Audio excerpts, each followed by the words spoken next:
When you honor Max tomorrow, he'll be your 15th senior in your 8 years here at Michigan. That's the fewest. You did the math on that. I did. It's actually the fewest of all the Big Ten schools during your 8 years. How challenging has it been to build this program, to sustain this program with so few seniors? It has been a challenge, and it has been a wonderful challenge because I've seen guys have to grow quickly.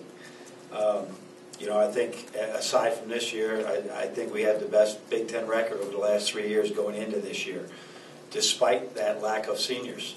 And so but it's been a challenge. It's one that sort of snuck up on us. We didn't expect this ever, with the exception of Mitch McGarry is the only one that I said recruiting that he might not make it to his senior year. But those kids have really worked hard and deserved these opportunities in the NBA. And then, of course, we've had twice we've had some attrition through transfers, and so those hurt you as well. But that's part of college basketball, unfortunately. So it is difficult, but it's part of my job right now. No matter what the circumstances we're given, we got to figure a way to figure it out and put out a great championship level team.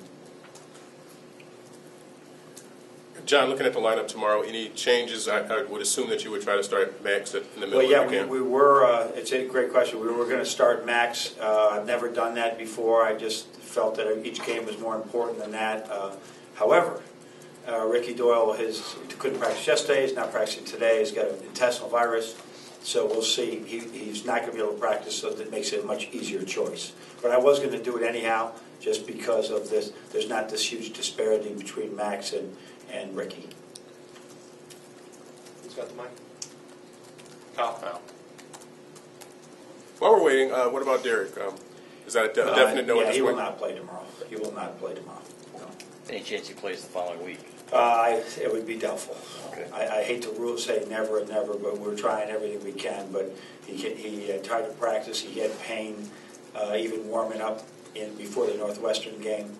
So it just doesn't make sense to me to put him out there in pain. I don't think any coaches would do that, and we had to just get through it. Given how long this has gone on with Derek, are you now transitioning to the phase of, okay, let's look at surgery, look at other options to see? No, I do not think surgery is an option. I think rest and rehab is an option, but I'm not a doctor.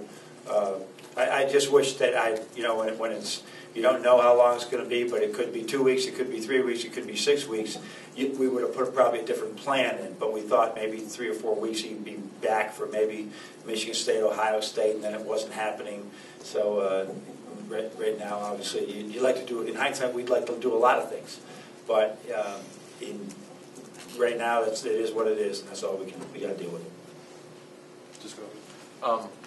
In probably the last 2 months or so, as Aubrey and Muhammad have had a lot more playing time, they've each had their moments where they've excelled, but they haven't really excelled together.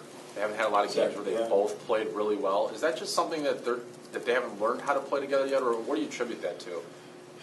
Well, I don't think playing together has anything to do with it. I think just feeling the game, understanding offense, understanding defense collectively, but not necessarily in symmetry. I don't think there's anything to do with that. I think that Aubrey had some games where he had the same looks he had the other day and they didn't go in, and that had nothing to do with Muhammad. They're just learning on the fly, and we go 100% zone one day, I guess 100% zone one day, and we haven't seen 100% zone since in a month. So it is, and it's just difficult for them to adjust day to day, and so they'll both go, and as their time goes on at Michigan, they'll both adapt much easier. So more of an anomaly, probably, if they're not. I think anomaly means it rarely happens, or just coincidentally happens. I use the word to it. I'm not sure of it, but I think it's coincidentally. Is that what you're talking? Sure. Yeah. Yeah, that would be my word. John, Mike mentioned it earlier about the senior day or the lack thereof. Senior days in a lot of instances. You've talked every year about how you've changed with the way you've recruited, with the way you've approached all this, with your departures. Where are you at now on that? I guess.